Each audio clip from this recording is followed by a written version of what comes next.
Welcome to PropTech Power Talks, where we explore the minds driving innovation in the property technology space.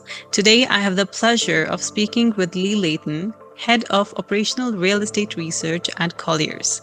Lee, thank you for joining us today. To start off, can you tell us a bit about your career journey and what led you to specialize in the operational real estate research? Over to you. It's a bit of a different journey to a lot of other people, I think. It's a long story, so it's a 21 years in Resi, 21 years plus in Resi, so I won't go through the whole thing, but essentially it starts with my car bursting into flames through a problem with the engine, an old banger that I used to have. It then moves through part owning and running a small property management company in my early 20s, which is a bit of a baptism of fire. And then sort of fast forward, as I say, a good decade or two, and then I find myself sort of working in research at Colliers.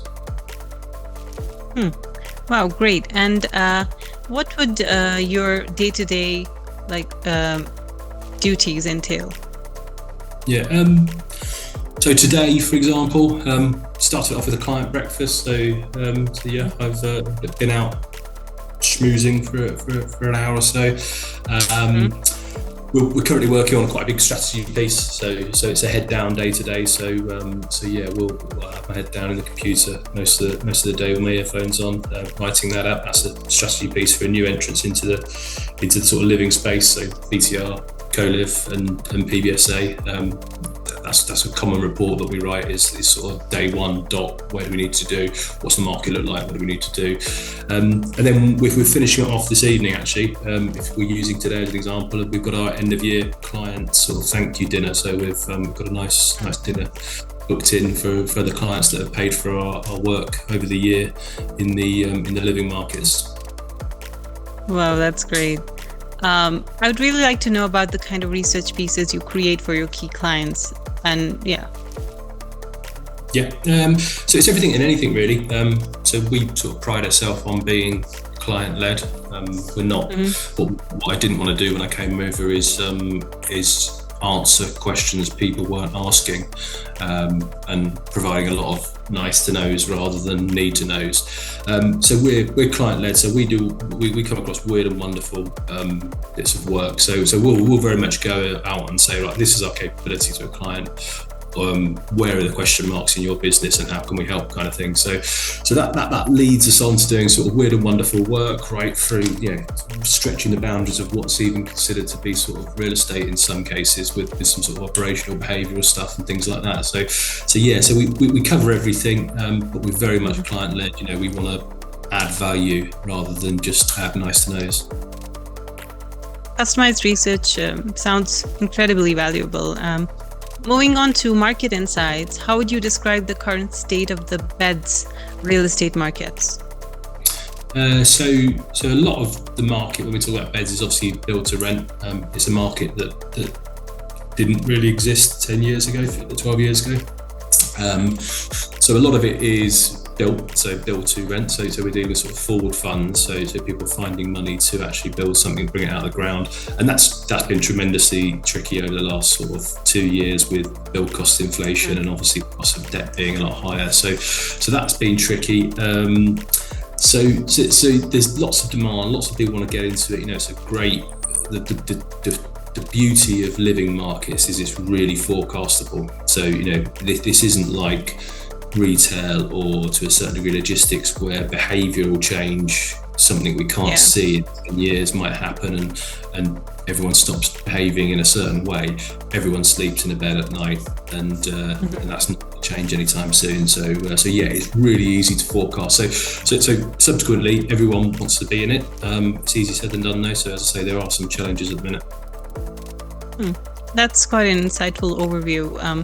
When it comes to trends, what are some of the significant trends and shifts you're seeing in the residential and alternative property markets right now?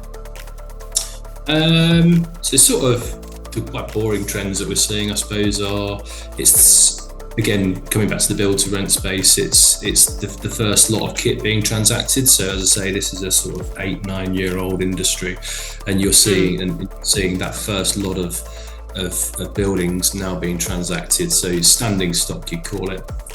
So you're seeing a lot of things coming through. It's a lot easier for us because the numbers are all real and they exist. They're not sort of us projecting out what rents might be or what this might be, X might be, Y might be. We're actually dealing with real figures, so it's a bit easier from our behalf. Other trends, I think sort of the UK is finally cottoning on to sort of retirement, later living retirement or / retirement rental models. So it's a thing in the US quite a bit. So you've got a new generation coming through. So you've got the first onset of what's called the baby boom generation coming through. They've got a lot of housing wealth, and they can release, we've been saying this for a long time, they can release that housing wealth by moving into a very nice scheme where they've got a real good community around them, things like that, things that are really important for the perspective of the occupier in later life. So that's starting to get some traction. There's a great company called 𝗥𝗲𝗹𝗀 that are doing some really good things in that space. So I'm really happy to see that happen, and I'm really keen that sort of continues, because I think all the stars are aligned with that. Yeah, those shifts are definitely noteworthy. I'm curious about your collaborations. How is technology influencing the real estate sector, particularly with the markets you focus on? From an operational perspective, there's lots of very nice gadgets coming through. I think from a tech perspective, in the operational stuff, we advise clients on what their tech deck should look like when they're going in and sort of doing these schemes. It was again, the V1 was a lot of nice to haves, well, wouldn't it be nice if we had a bit of tech that did this or told us that? And I think there's a real realization in the market now. It's like, right, this has to have a return on investment. So we've advised over the years, I've advised quite a lot of PropTechs, and first thing you say is, like, you've got to have a case study where there's a return on investment, where you've got to go out to a client and say, right, this product's going to do this and this will save you X. A lot of them didn't in the early days, and they produced, off the back of it, they produced a lot of they produced answers to a lot of problems that perhaps weren't big problems. So the V2 of that is some really good innovations coming through that are actually solving problems for occupiers, people that are living in these places, and also providing return on investment for the people that are actually paying the bill on them. And which of those innovations do you believe have the most significant impact on PropTech in the near future? Yeah, I think it's incremental from an operational perspective. That they're small things. I'd like to see more joining up, a lot merge. I think weirdly in the PropTech space, I think there's a lot more room for collaboration between where the edges of people's products meet.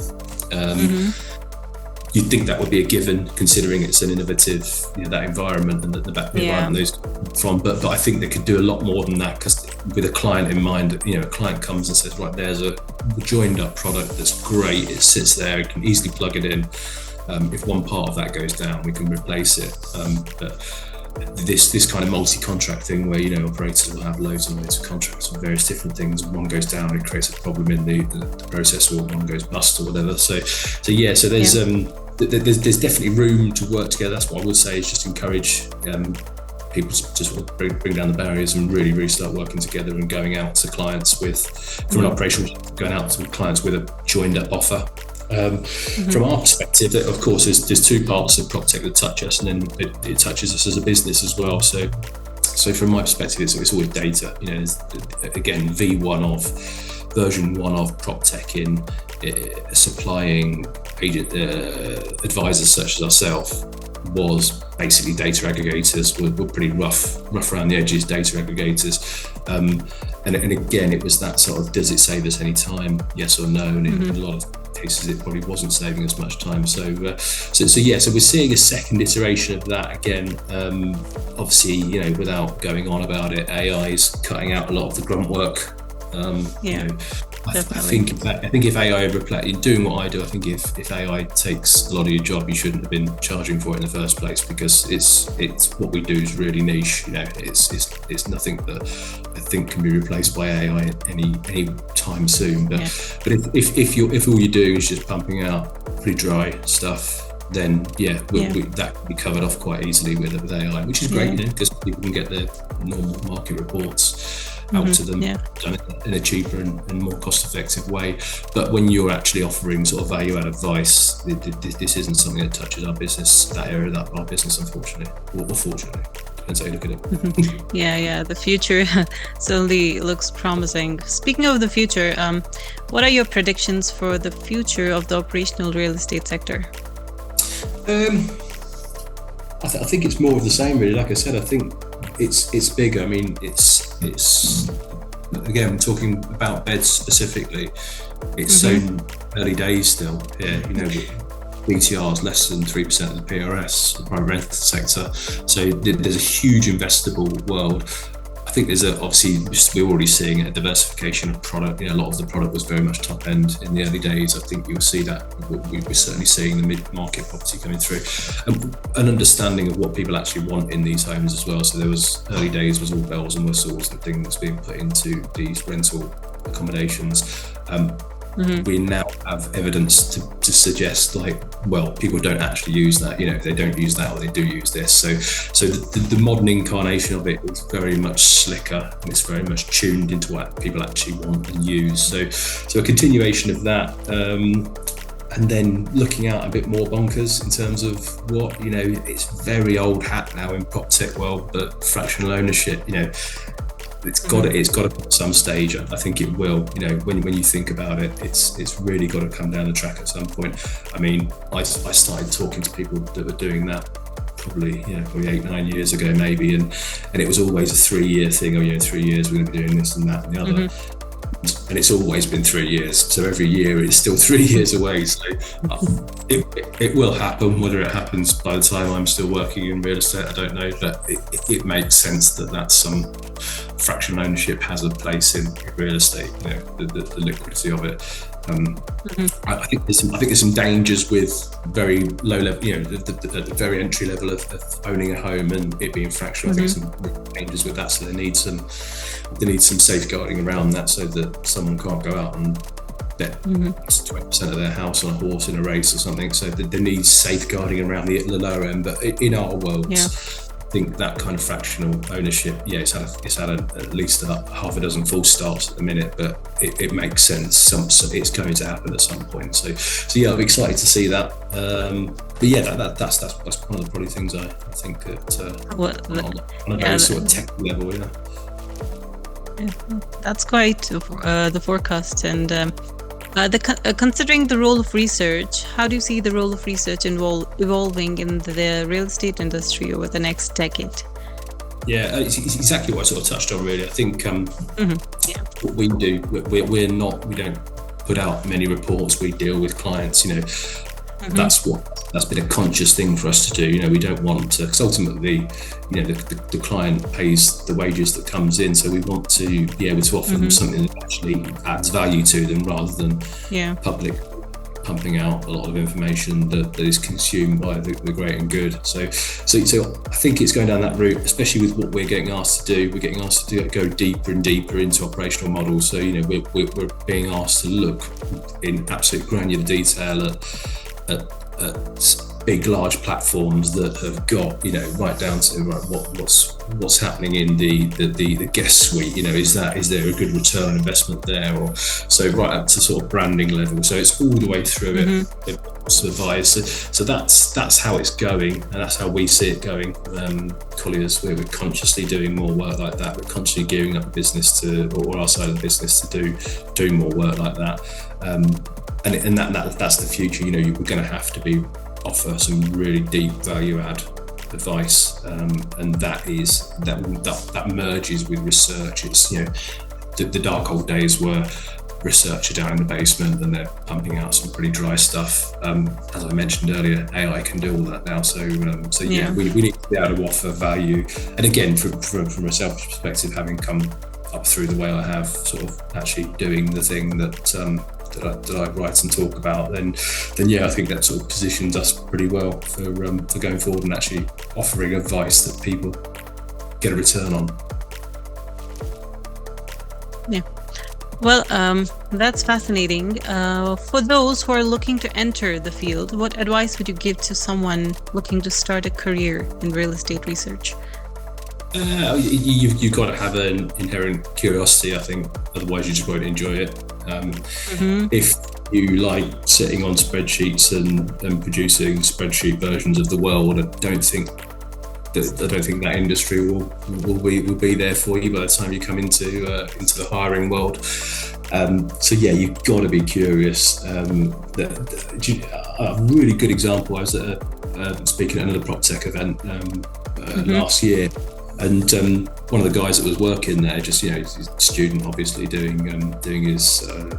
catering sort of side, his sort of part-time job, and he sort of said, "I'm going to grab 10 minutes of your time and talk to you," and everyone wants to be flattered by that. So that's what I would suggest. I'd say just ask people questions. Because, everyone's a bit of a narcissist in some way or another. So if someone comes up to you and says, "Can I ask your advice on something?" 9 times out of 10 you think, "Well, fantastic, of course I'll give you advice." So loads of free advice out there. All you got to do is ask a question, and I think young people in London are excellent at that, always have been. So they're not afraid to ask questions. So you get asked that a bit, but that's in a nutshell. If you boil it down to the basics, it would be just approach people, ask questions. Yeah, well, that's a valuable advice. On a personal note, this is the last question that I would ask you, is how do you stay motivated and inspired in your work after 2 decades in the industry? It's a long time. Yeah, I think it's that curiosity. I'm in a pretty luxurious position where there's no repetition in what I do, really. So, as I say, we've done a lot of work. We've just done a bit of work with a tier 1 architect proving their premium. They came to us and said, "Look, we know we get more money for our products. We need to prove it because we charge more for our service." So we've just done a great bit of work for that. That's really interesting. You'll move from that straight into something, a strategy piece or something, and everyone's got different motivations. So I'm lucky in a sense that I work for a company like Colliers that allow me to sort of go and explore different areas, and 2, that we've got clients that genuinely have varied and different issues and things they want to find out. So yeah, it's there's no repetition to it. So yeah, it's if you've got a curious mind, it's sort of a pretty good job for you, really. Yeah, thank you. Well, it was really nice talking to you, Lee. Thank you for sharing your insights with us today. It's been a pleasure talking to you and knowing about your experience. Well, we hope to see you at the London PropTech show in 2025. Yeah, thank you.